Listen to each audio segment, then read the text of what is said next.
Bonjour à tous et merci d'être venus.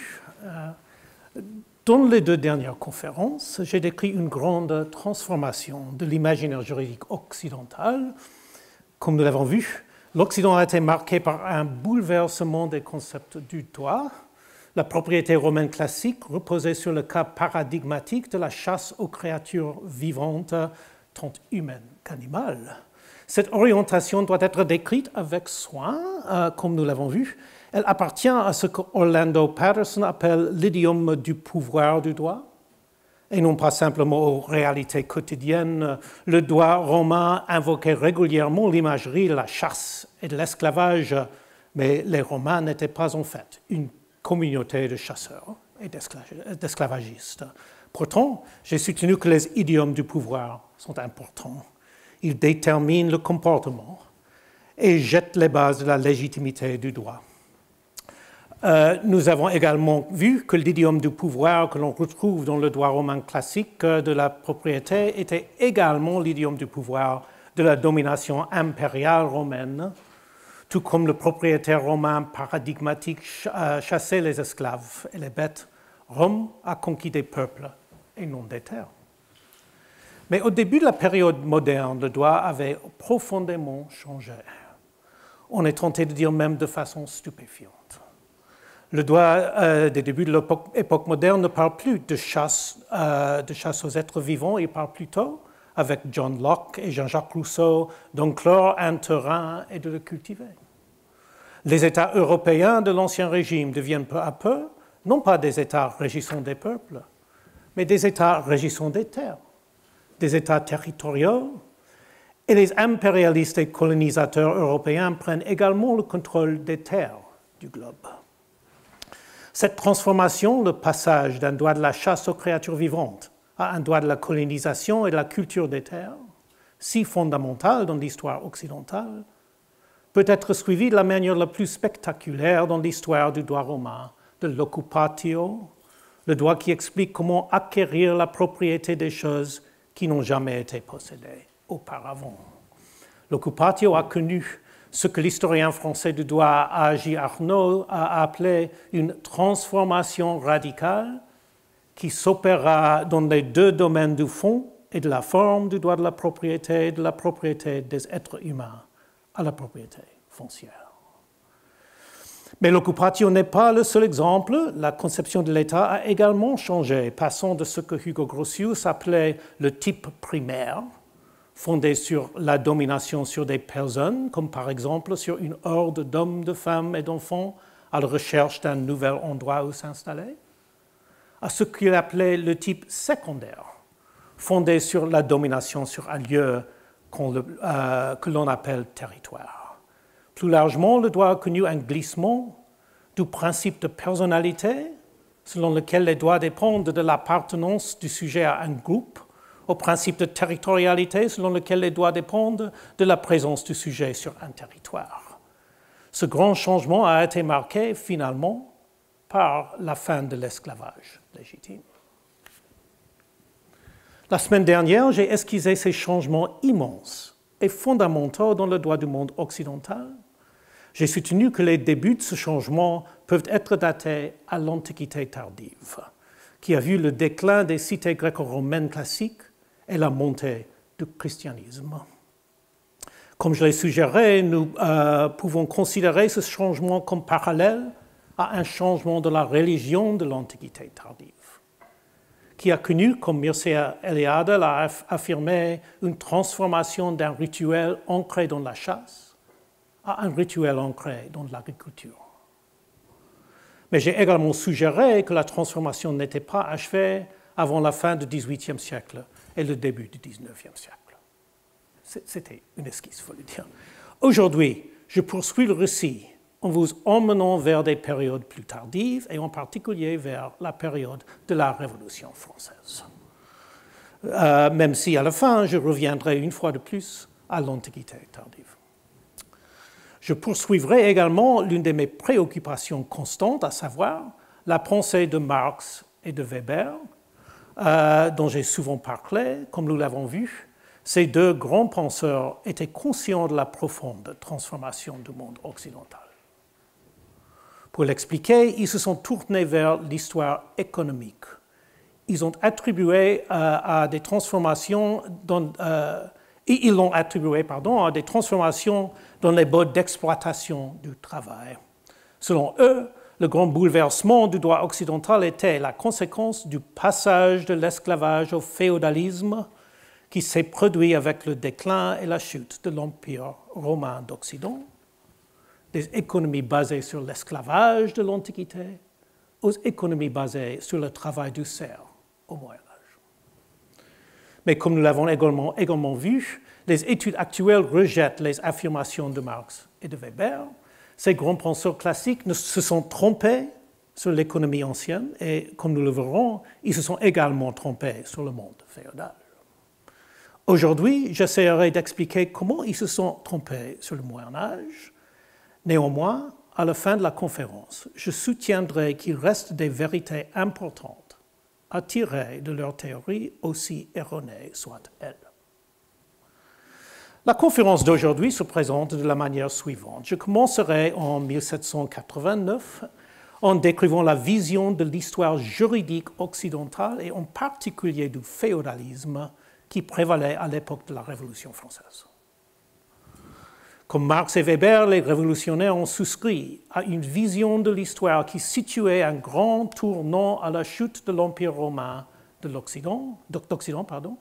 J'examinerai ensuite les raisons pour lesquelles cette vision révolutionnaire du cours de l'histoire occidentale n'est plus acceptée par les chercheurs. Je passerai ensuite à Marx et Weber en décrivant ce qu'ils doivent à la tradition révolutionnaire, avec sa vision du féodalisme s'installant avec la chute de l'Empire occidental, et comment ils l'ont modifié. Enfin, j'aborderai la question de savoir quelle est la part de vérité dans les théories marxistes et weberiennes, et en particulier, quelle est la part de vérité dans la proposition selon laquelle le déclin de l'Empire classique a marqué un grand tournant dans l'histoire du droit occidental. Puisque le sujet est la féodalité, mes auditeurs français ne seront pas surpris que je commence par la Révolution française. Comme vous le savez certainement tous, les révolutionnaires, après une séance nocturne fiévreuse et exaltante le 4 août 1789, ont décrété l'abolition de ce qu'ils ont appelé la féodalité. À l'aube, nous dit-on, les membres de l'Assemblée nationale éplorés et ébouriffés s'embrassèrent de joie. On sait aussi que cette abolition a marqué le début de la campagne révolutionnaire visant à refonder les bases sociales du monde moderne, non seulement de l'ordre politique, mais de la société civile elle-même, qui est le triomphe durable de la Révolution et qui se poursuit aujourd'hui encore, dans l'effort incessant pour réaliser les idéaux de la République française. C'est un Américain peut le dire, je ne sais pas. Ce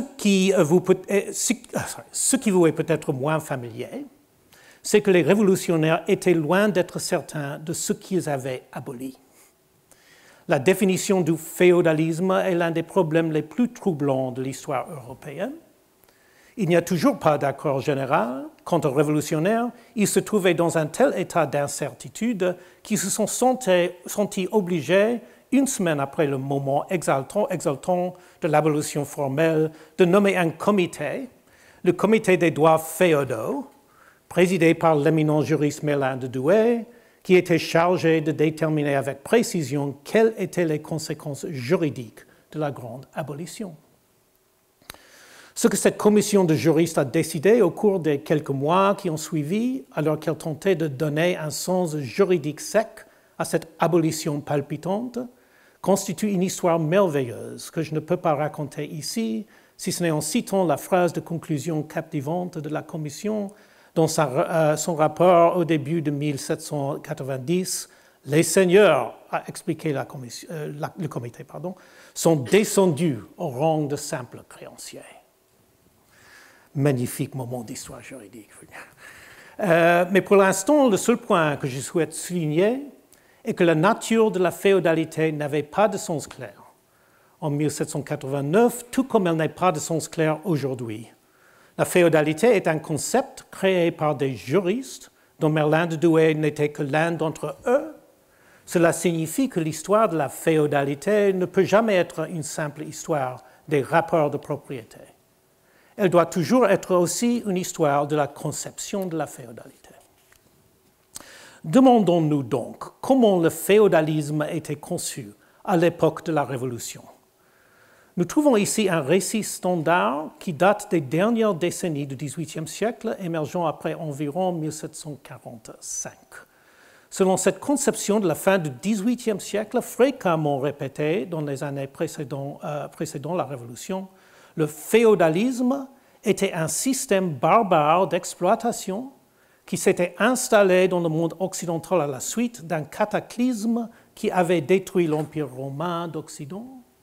Ce cataclysme, ce sont bien sûr les invasions barbares. Comme l'écrit Adam Smith dans un passage typique du XVIIIe siècle, le féodalisme a été imposé par la violence, la rapine et le désordre des envahisseurs. Ce cataclysme, aux yeux des observateurs de la fin du XVIIIe siècle, n'est d'ailleurs pas seulement un cataclysme dans la vie et les peuples de l'Empire, c'est aussi un cataclysme juridique. Car ce que les invasions ont apporté avec elles, ce n'est pas seulement la violence, la rapine et le désordre, mais aussi une nouvelle conception de la propriété. La conception connue sous le nom de duplex dominium, propriété divisée.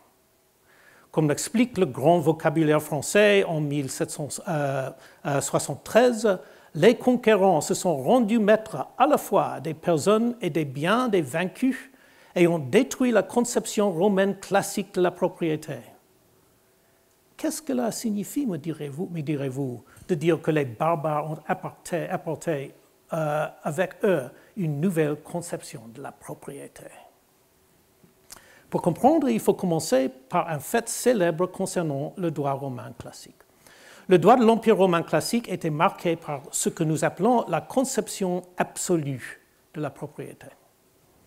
Cette conception absolue est celle que le droit connaît aujourd'hui. Elle stipule qu'il ne peut y avoir qu'un seul propriétaire d'un bien.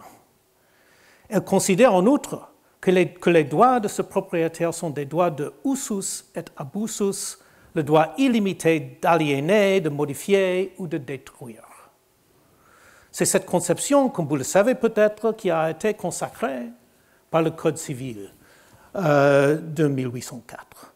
C'est également la conception actuellement privilégiée par les spécialistes de la propriété dans le monde anglophone, qui citent généralement la définition donnée par William Blackstone en 1765, la propriété déclarée Blackstone.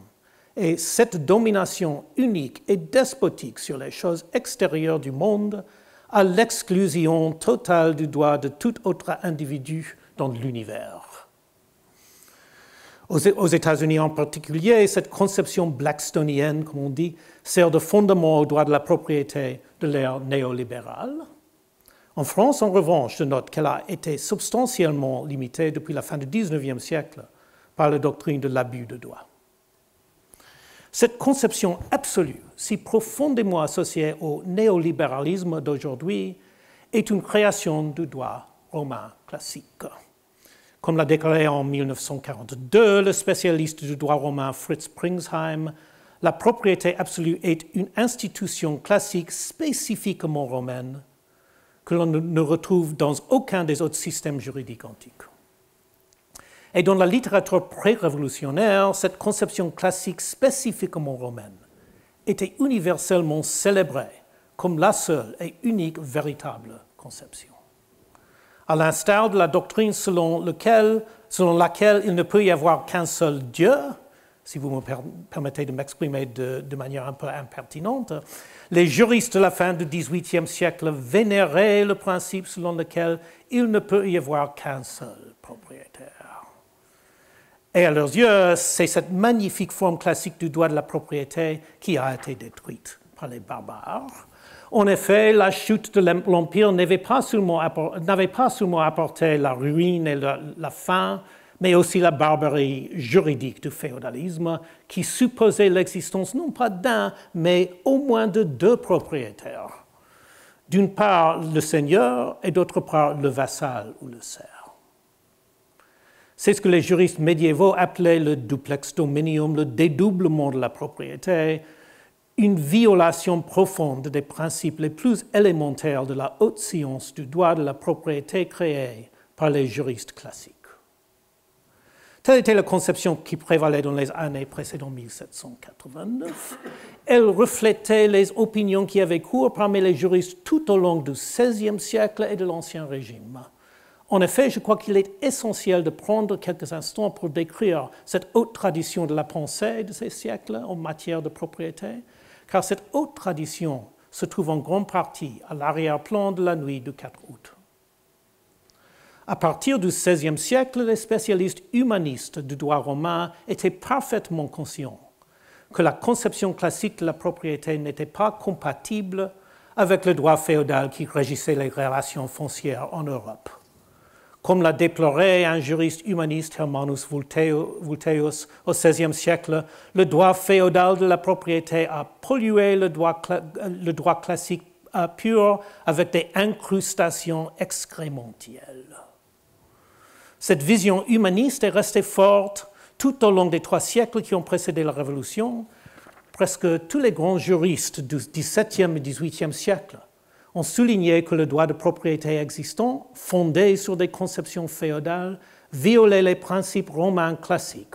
Mais jusqu'à la Révolution, les juristes ont toujours énoncé cette vérité avec tristesse, comme un état de fait qu'il faut déplorer, mais qui ne peut être réparé.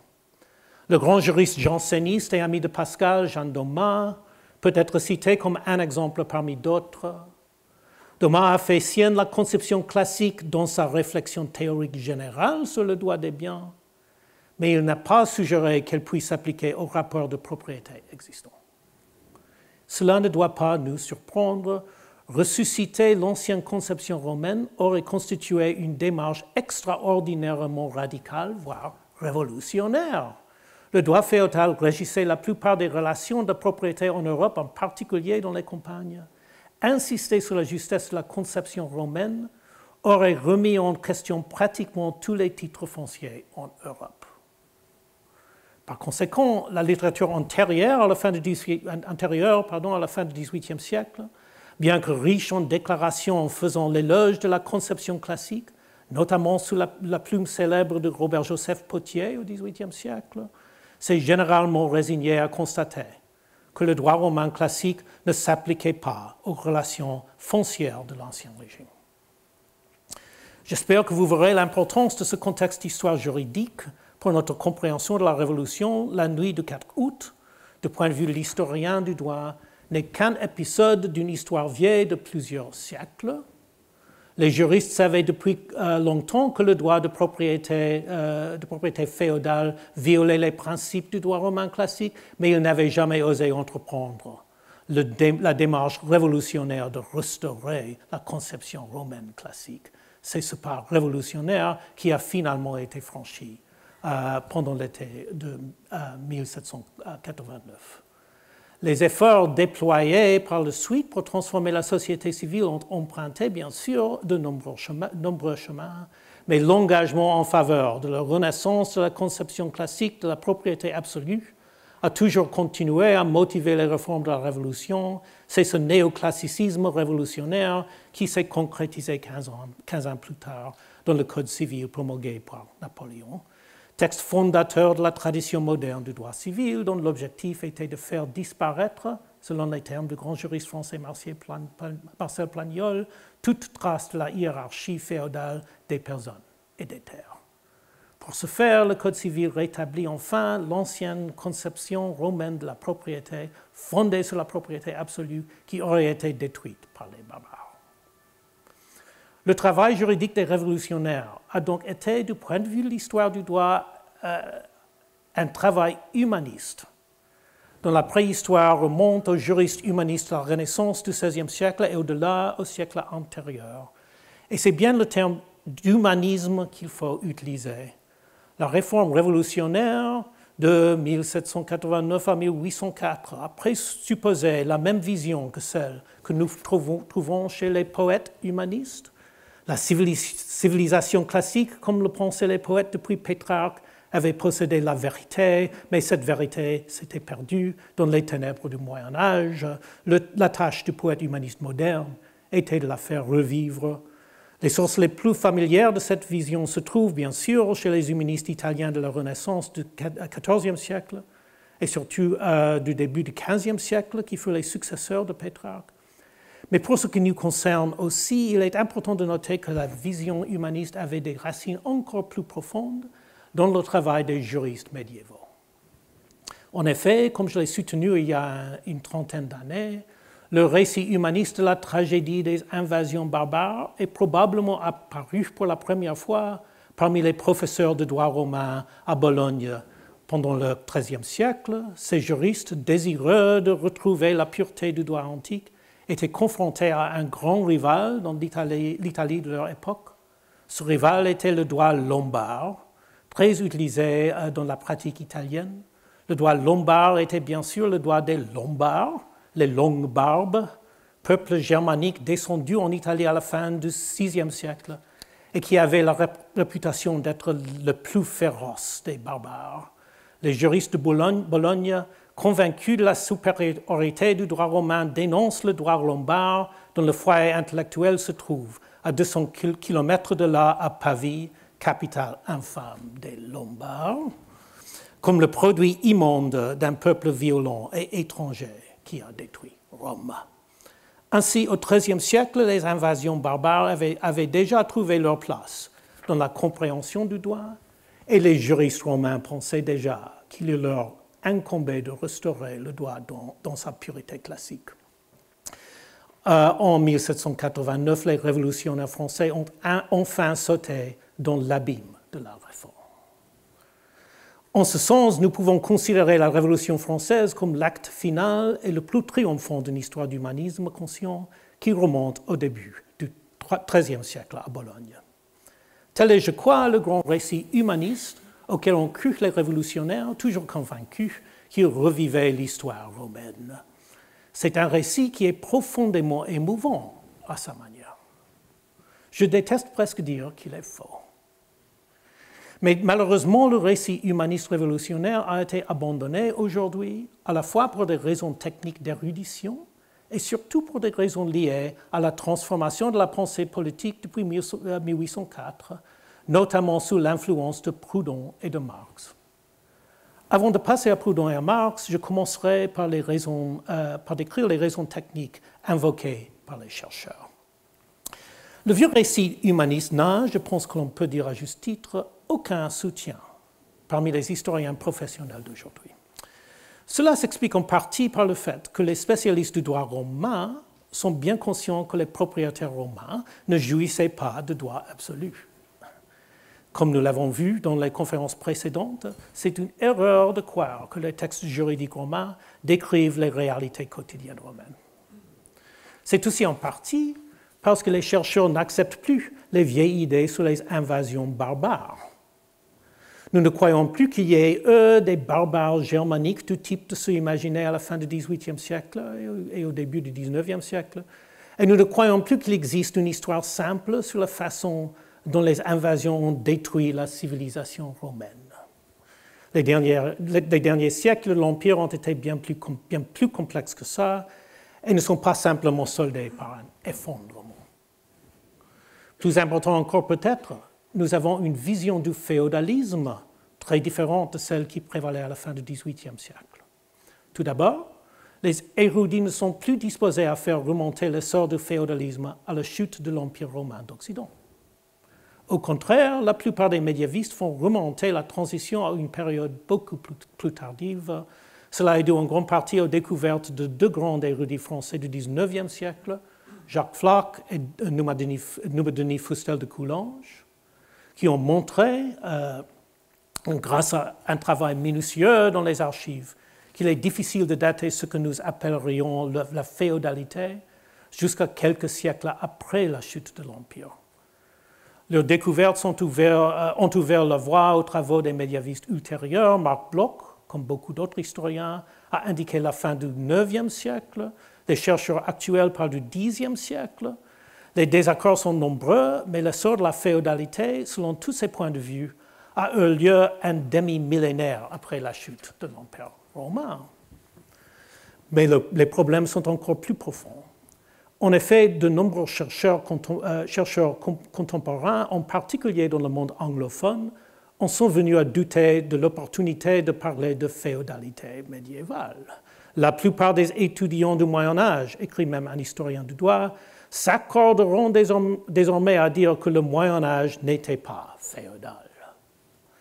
Il s'agit là d'une affirmation radicale de l'état des connaissances, mais il est vrai que les médiévistes hésitent désormais à parler de la féodalité, tout comme nous ne croyons plus que la Rome antique avait une économie marxiste d'esclavage, nous ne croyons plus que le Moyen Âge avait un féodalisme simple. Le changement déconcertant dans nos analyses du Moyen Âge est dû en grande partie aux travaux d'une superbe médiéviste américaine, très admirée en France également, Elizabeth A.R. Brown. En 1974, Brown a publié un article intitulé « Féodalisme, tyrannie d'une construction, tyranny of a construct ». L'essentiel de son argumentation, comme vous pouvez le deviner, est que le féodalisme n'est pas dans sa pleine réalisation quelque chose qui a existé au Moyen Âge. Il s'agissait plutôt d'une invention des juristes de l'époque post-médiévale et en particulier des juristes du XVIIe siècle. Je cite sa célèbre conclusion, « Le féodalisme a toujours été et sera toujours une construction conçue au XVIIe siècle, plus utilisée par la suite par des juristes, des érudits, des enseignants et des polémistes pour désigner des phénomènes généralement associés plus ou moins étroitement au Moyen Âge. » Brown et ses nombreux successeurs décrivent l'idée du féodalisme comme un ensemble de mythes, une carte d'un cosmos féodal imaginé, et il insiste en suivant la voie tracée par Brown que ces mythes sont l'invention des juristes du XVIIe siècle. Ces juristes du XVIIe siècle, d'ailleurs, ne considéraient pas le féodalisme comme une relique du Moyen Âge. Ils n'ont jamais utilisé les termes médiéval ou Moyen Âge, comme le fait remarquer une historienne, et les auraient peut-être trouvés perplexes. Pour eux, le jus féodale qu'ils étudiaient était le droit coutumier de leur époque. L'idée que le féodalisme était une horreur médiévale imposée à l'Occident par des barbares violents n'a commencé à s'imposer que dans les années 1740, quelques décennies avant la Révolution. À la lumière de ces avancées, nous savons désormais que lorsque les révolutionnaires ont voté l'abolition de la féodalité, ils n'ont pas voté l'abolition d'un système médiéval, mais d'un système vieux de peut-être 2 siècles. Ces avancées ont rendu désuète la croyance humaniste de l'époque révolutionnaire, aussi émouvante soit-elle. Certes, une version de la vision humaniste survit dans un coin du monde européen contemporain. Il s'agit de l'enseignement européen du droit romain, où l'on trouve encore une attitude fortement humaniste. Les professeurs de droit romain aiment encore enseigner que les juristes classiques étaient des grands sages juridiques découvrant des vérités fondamentales sur le droit. Mais dans d'autres domaines du monde universitaire, l'ancien récit ne s'entend plus. Parallèlement à ces progrès dans la compréhension historique, on trouve des arguments politiques qui remontent à Pierre-Joseph Proudhon et surtout à Karl Marx, sur lesquels je me concentrerai, qui ont tous deux attaqué de manière célèbre la conception absolue de la propriété. Personne ne sera surpris d'entendre que Marx avait des points de vue originaux et distinctifs. Mais nous devons être prudents lorsque nous établissons la relation entre ces points de vue et les croyances de la Révolution. Marx était bien sûr à la fois un héritier de la Révolution française et un critique de ses travaux, et nous pouvons voir les deux dans son traitement de l'histoire de la propriété absolue classique et du féodalisme. Dans une large mesure, il est resté fidèle au récit humaniste révolutionnaire. Il a continué à situer le grand moment de transition à la chute de l'Empire d'Occident, tout comme l'avaient fait les auteurs néo-humanistes de la fin du XVIIIe siècle. En outre, si nous le lisons attentivement, nous découvrons qu'il a continué à attribuer la transformation du droit dans une certaine mesure aux invasions des barbares germaniques. En fait, c'est la fidélité de Marx à la chronologie humaniste qui a donné lieu à certaines des critiques les plus importantes de son œuvre, puisqu'il n'a jamais abandonné l'idée que ce qu'on appelle le féodalisme est venu dominer l'Occident à la suite de la chute de l'Empire classique, une idée qui a été la cible d'un révisionnisme vigoureux, comme on l'a vu. Mais si Marx continuait à accepter la chronologie humaniste qui situait la grande transformation à la fin de l'Antiquité, il rejetait totalement les croyances humanistes et révolutionnaires à d'autres égards. Cela s'explique en partie par le fait que, comme Proudhon, il avait une vision très différente de la conception classique romaine de la propriété absolue tant célébrée par la tradition humaniste. Pour lui, la conception classique absolue, avec ses droits de usus et abusus, avec son insistance sur le fait qu'il ne doit y avoir qu'un seul propriétaire, tout comme il ne doit y avoir qu'un seul Dieu, n'était pas une vérité juridique, mais la base juridique de l'exploitation de l'homme par l'homme. Dans l'Antiquité, avec son économie fondée sur le mode de production esclavagiste, la propriété absolue fournissait la théorie juridique de l'exploitation des esclaves après la Révolution française sous sa forme revivifiée dans le Code civil. Elle a fourni la théorie juridique de l'exploitation capitaliste et bien sûr, la conception féodale était elle aussi la base juridique d'un système d'exploitation. La grande différence n'est pas que la propriété classique était une propriété absolue alors que le Moyen-Âge avait une domination duale, c'est que la base de l'exploitation de l'Antiquité était la propriété des êtres humains alors que la base de l'exploitation au Moyen-Âge était la propriété de la terre. Quant au monde capitaliste moderne, la propriété qui a établi la base de l'exploitation moderne est la propriété des marchandises. Conformément à ses convictions, Marx a donné un compte-rendu très différent de la montée de la propriété absolue par rapport au compte-rendu de l'époque révolutionnaire. Pour les commentateurs de la fin du XVIIIe siècle, comme pour de nombreux professeurs de droit romain aujourd'hui, la conception absolue était la découverte d'anciens juristes, d'hommes doués et studieux, d'anciens scientifiques juridiques. Comme on peut s'y attendre, Marx n'a pas de patience pour ce genre de discours. Il a insisté sur le fait que la conception absolue était en fait le produit d'un dur conflit politique et social. Je dois ici résumer brièvement un peu d'histoire romaine. Comme nous l'avons vu dans les conférences précédentes, le terme classique standard pour propriétaire était dominus, un mot qui signifie maître d'esclaves. Ce terme est devenu le terme romain standard à une époque de bouleversement sociopolitique massif. Il date du premier siècle avant Jésus-Christ, époque de l'effondrement de la République romaine. Les derniers siècles de la République ont également vu l'apparition de grandes latifundia en Italie, des plantations d'esclaves appartenant à des Romains très riches. Marx a insisté sur le fait que la montée de la conception absolue reflétait les intérêts et le pouvoir des nouveaux propriétaires impitoyables de ces plantations de la fin de la République. Leur accession à la domination s'est accompagnée d'une nouvelle conception de la propriété et ce n'est pas un hasard que cette conception a pris pour modèle le propriétaire d'esclaves.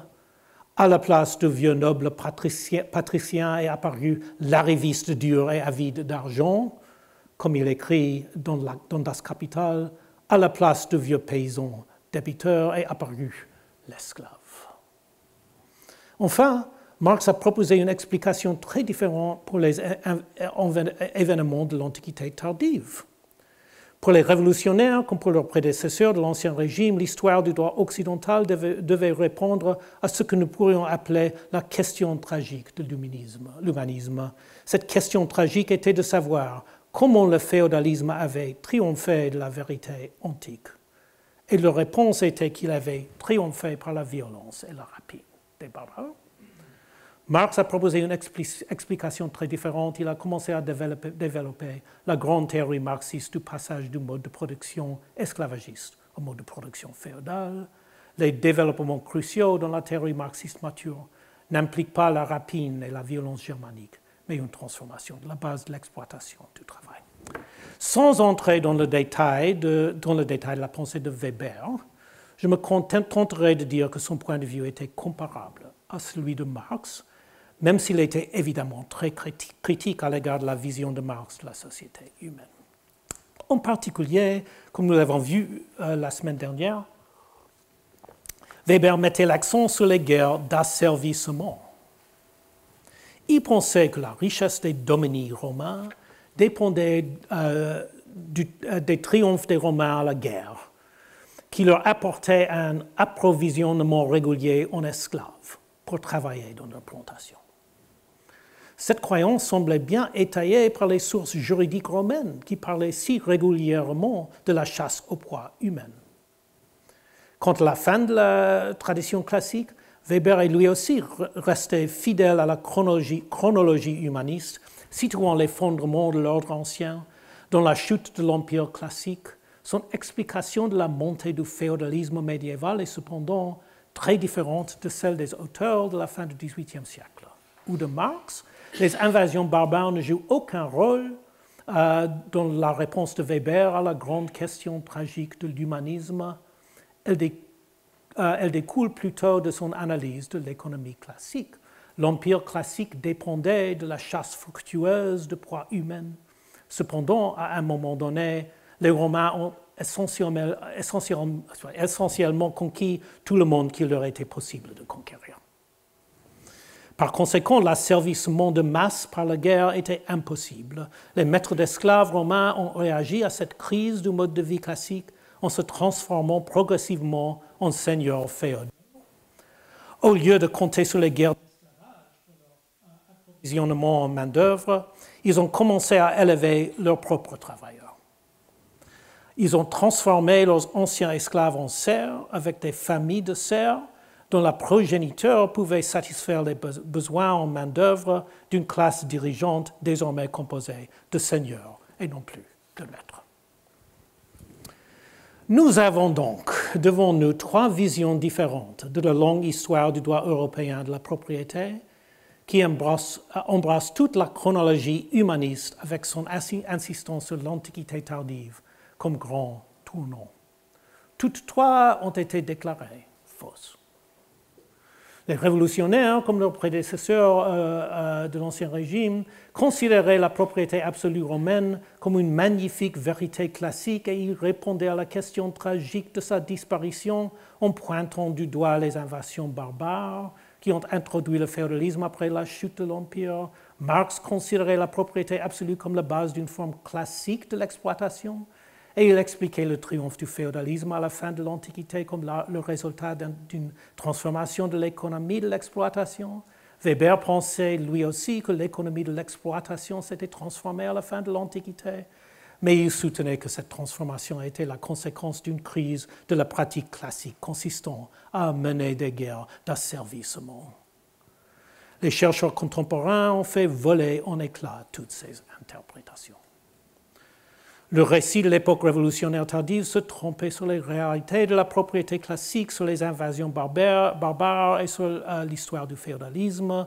Les récits marxistes et weberiens, comme nous l'avons vu à maintes reprises, se sont eux aussi trompés sur l'histoire économique, mais ils ont également daté à tort la montée du féodalisme à la fin de l'Antiquité, alors qu'en fait, le système féodal est apparu 500 ans plus tard et n'a atteint sa forme pleinement réalisée qu'au XVIIe siècle. Où ces critiques nous mènent-elles? Devons-nous simplement rejeter les idées de la Révolution française, ainsi que celles de Marx et de Weber? N'y a-t-il vraiment rien de valable à extraire de ces récits humanistes et post-humanistes? Je pense que oui. Et je terminerai mon exposé en expliquant pourquoi. Je pense que si nous travaillons soigneusement sur l'histoire du droit, nous pouvons voir que ces grands récits du cours de l'histoire occidentale n'étaient pas complètement faux, même s'ils doivent être, disons, recadrés. En particulier, nous pouvons voir que la crise de l'Empire classique a vraiment été un tournant crucial.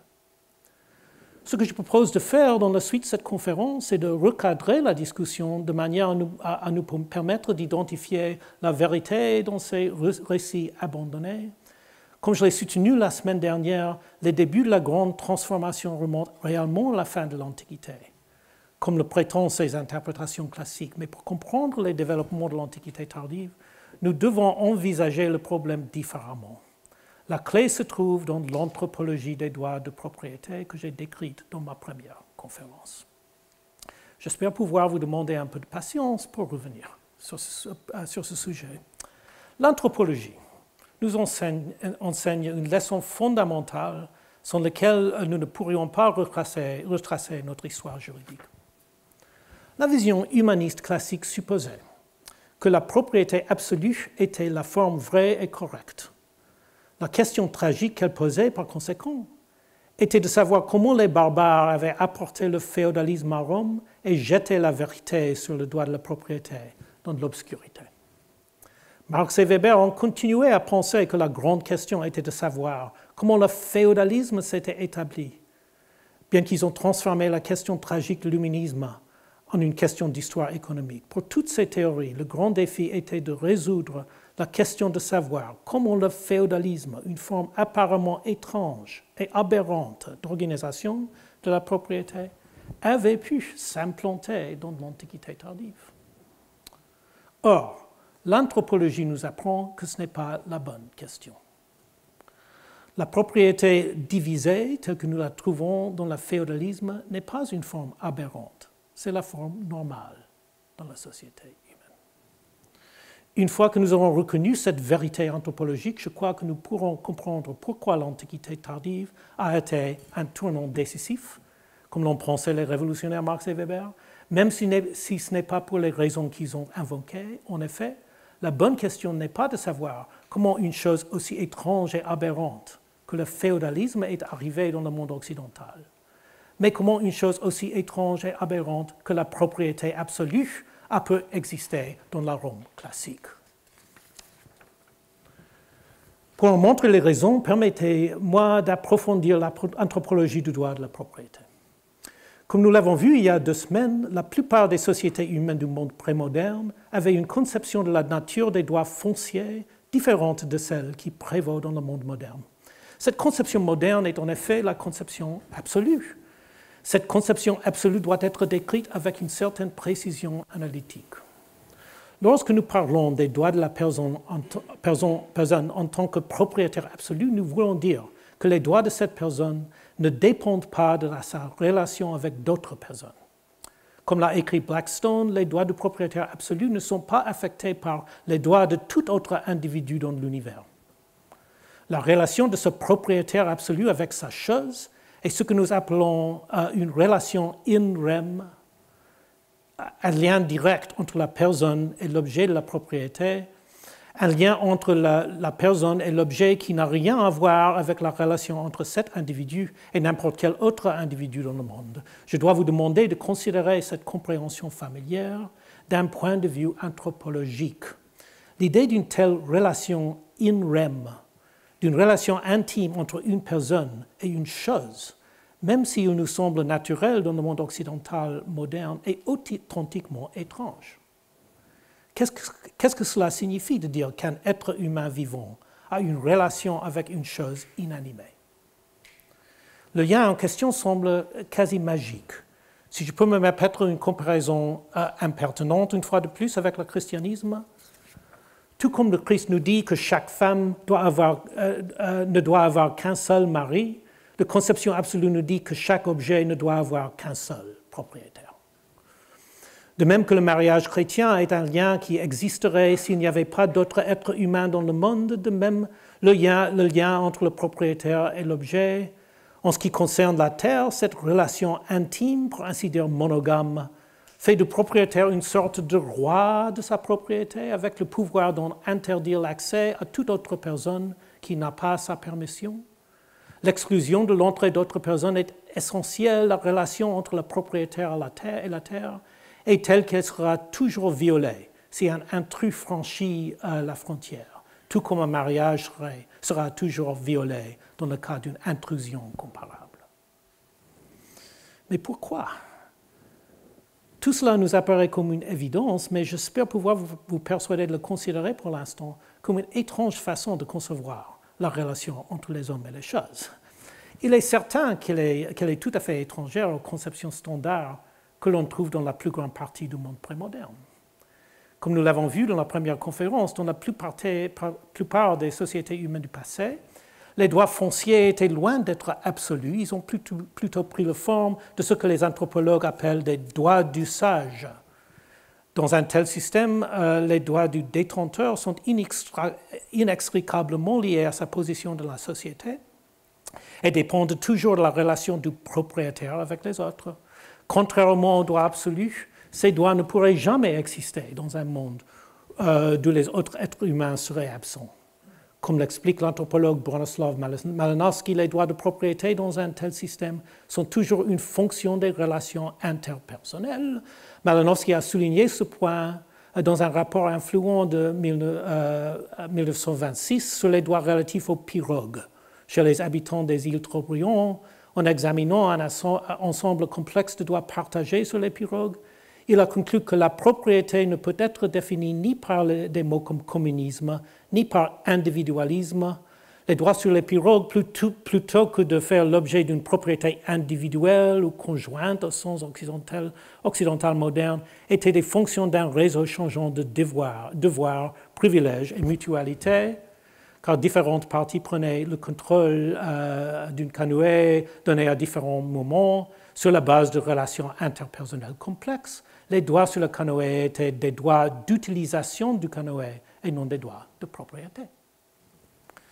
En ce qui concerne les droits fonciers en particulier, dans la plupart des sociétés prémodernes, le droit d'utiliser la terre était inscrit dans un système hiérarchique de relations interpersonnelles. Les droits sur la terre, dans un ordre de droits d'usage, sont des droits sur les ressources de la terre accordés par un chef.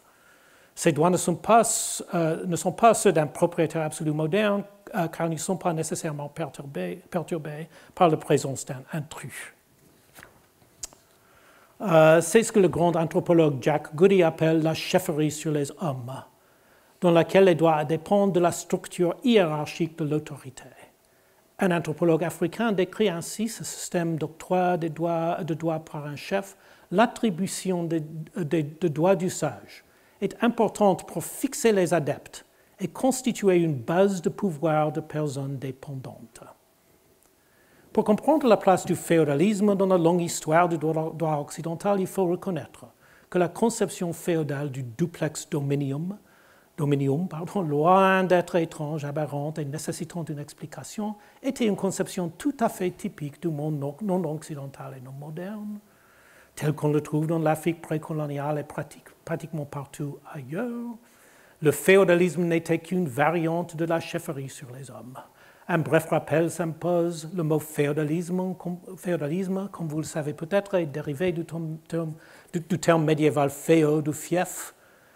Un fief est une forme de droit sur une parcelle de terre concédée par un supérieur à un inférieur dans une société conçue entièrement en termes hiérarchiques.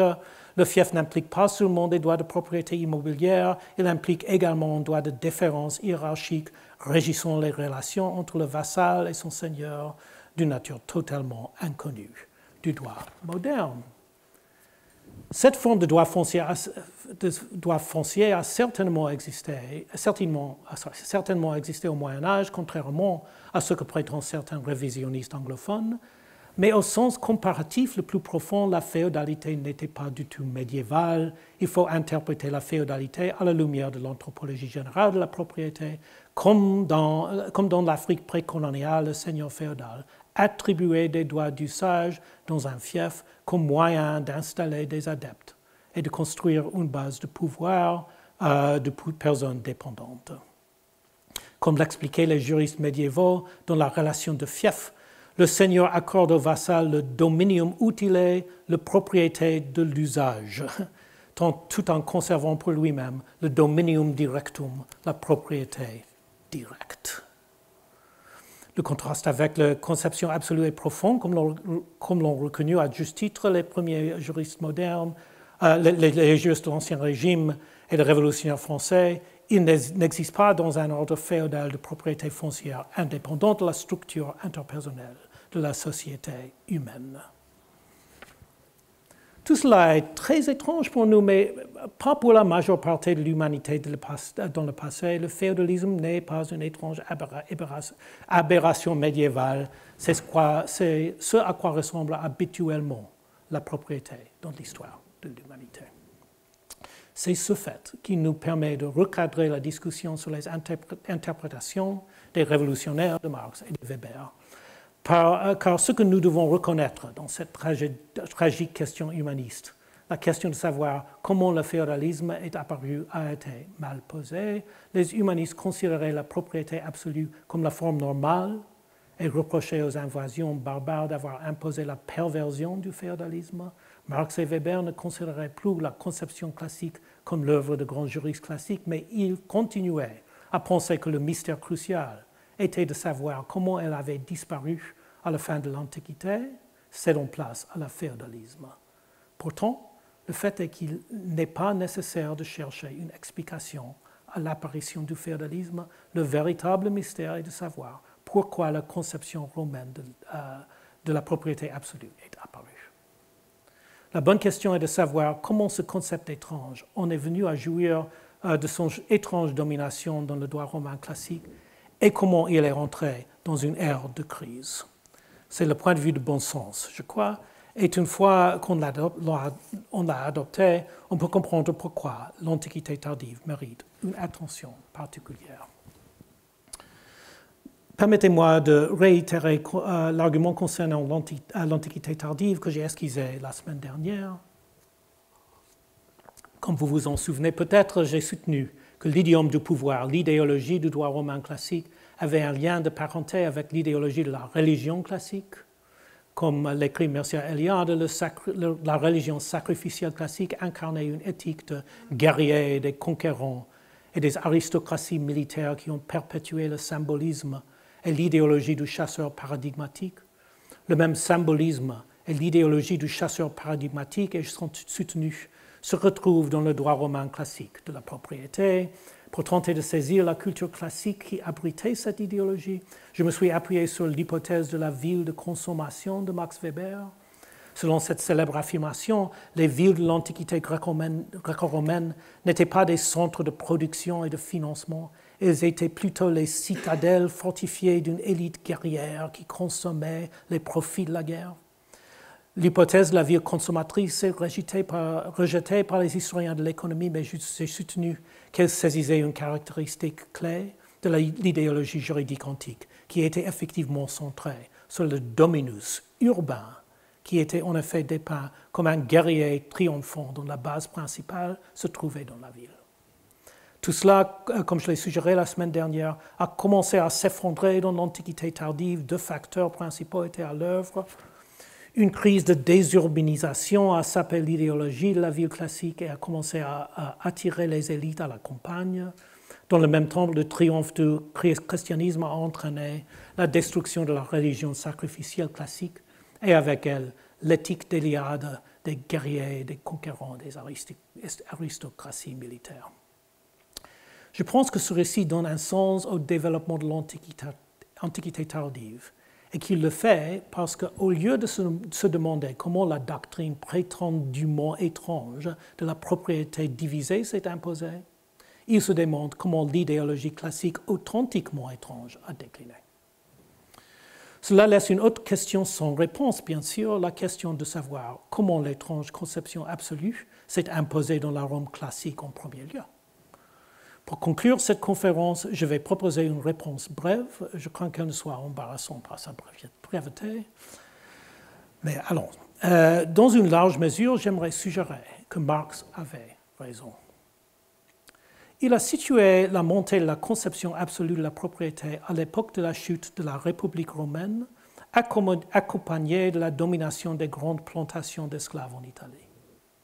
C'est à cette époque que le terme dominus, maître d'esclaves, est apparu dans le droit de la propriété. C'est l'utilisation de ce terme qui a conduit Patterson à associer l'idiome du pouvoir romain à la relation maître-esclave. L'argument de Marx, et dans une certaine mesure celui de Patterson, était que l'apparition de ce terme reflétait le pouvoir et les intérêts d'une classe d'esclavagistes. Le changement du droit était fonction d'un changement de la base économique de l'exploitation. Cette interprétation est largement rejetée, tout comme la majeure partie du marxisme, et je ne le défendrai pas sous sa forme originale. Le poids de mes conférences est de nier que les explications économistes sont les bonnes. Nous devrions plutôt essayer d'identifier les changements culturels plus insaisissables. Mais dans la période de la chute de la République, nous voyons effectivement un tel changement culturel. Et il a effectivement impliqué le terme crucial de dominus. Je ne peux ici que résumer des éléments que je présente plus longuement dans le livre dont sont tirées ces conférences.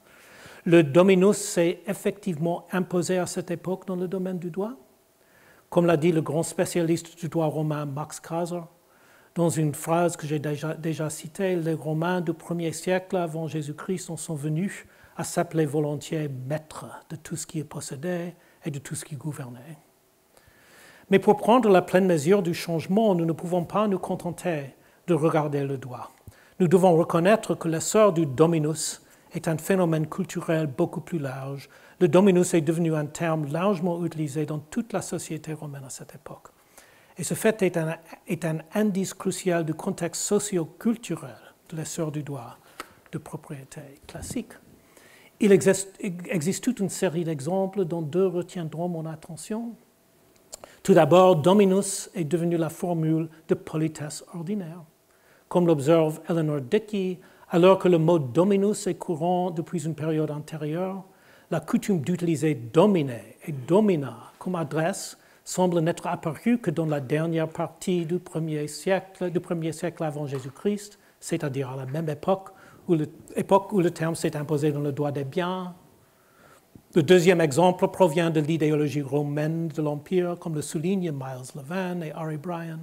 C'est aussi à cette époque que les Romains en sont venus à se dire dominer, maître du monde. Comme le suggèrent ces exemples, il est réellement passé Pardon. Qu'est-ce que j'ai fait? Il s'est réellement passé quelque chose. Pardon. Comme le suggèrent ces exemples, il s'est réellement passé quelque chose aussi à l'époque de la chute de la République. Le changement dans le droit a fait partie d'une transformation culturelle plus large. Et alors que nous essayons d'expliquer cette transformation culturelle, je pense qu'il y a encore de la sagesse à tirer de Marx. En effet, bien que nous puissions douter que le droit soit simplement un réflexe superstructurel de la base de l'exploitation, nous pouvons relier de manière tout à fait plausible ces changements culturels à la montée de nouvelles élites à l'époque de la transition de la République à l'Empire, sur lesquelles Marx s'est concentré. Comme l'a souligné l'historien de l'Antiquité Richard Saller il y a une quarantaine d'années, c'est à cette époque qu'un nouveau terme s'est imposé pour désigner les ménages. L'ancien terme était familia, et la famille était dirigée, comme nous le savons tous, par le pater familias. Le nouveau terme était domus, et la domus était dirigée par le dominus. En effet, le mot même de dominus est dérivé de domus, comme le savaient les anciens. Saller soutient que le passage de familia à domus a eu lieu parce que familia était associé aux grandes lignées agnatiques qui avaient dominé la politique républicaine, mais qui ont perdu leur emprise politique dans le nouveau régime. La République tardive a connu une transition vers une classe dominante de riches nouvellement constitués, alors que d'anciens marginaux sont tassés aux côtés de l'ancienne noblesse. Le changement de terminologie n'était donc pas un réflexe économique lié à l'évolution des bases de l'exploitation, mais un réflexe culturel lié à l'apparition d'un nouveau type d'élite dominante, donnant un nouveau ton à la fois à la culture quotidienne et au droit. Et cette élite, je le note, s'enorgueillissait en effet de posséder de grandes plantations d'esclaves. J'en suis à la fin de la conférence et je ne peux pas accorder à l'ascension de Dominus toute l'attention qu'elle requiert, ni défendre pleinement mon effort pour déplacer notre regard de l'histoire économique à l'histoire culturelle. Permettez-moi simplement de conclure en résumant les leçons que, selon moi, cette histoire a à offrir. Les révolutionnaires français se sont trompés. Tout comme Marx et Weber, les révolutionnaires se sont trompés malheureusement pour de nombreuses raisons. Mais ils se sont surtout trompés parce qu'ils ont adopté un récit humaniste douteux de l'histoire du droit de la propriété, qui considérait la propriété absolue romaine comme la forme véritable. Marx et Weber se sont également trompés pour de nombreuses raisons. Mais ils se sont surtout trompés parce qu'ils ont cherché des explications économiques alors que la transformation radicale du droit relevait davantage du domaine de la culture, de l'idéologie et de l'imagination juridique que du fonctionnement de l'économie, du moins d'une manière simple. Mais ni les révolutionnaires, ni Marx, ni Weber n'ont eux tort de croire que la fin de l'Empire classique marquait un tournant crucial dans l'histoire de l'Occident. Ce qui compte, c'est que ce tournant est arrivé non pas parce qu'une forme étrange de propriété humaine, la propriété divisée, s'est abattue sur l'Occident. Il est arrivé parce qu'une forme étrange de la propriété humaine, la propriété absolue, est entrée dans une ère de déclin pour renaître des centaines d'années plus tard, à l'époque de la Révolution française. Il ne s'agit pas d'une histoire humaniste, car elle n'idéalise pas Rome, mais sa chronologie est la chronologie humaniste, et ses leçons ultimes sont des leçons sur le même enseignement qui fascinait les humanistes, la propriété absolue. Et sur ce, je vous remercie de votre attention.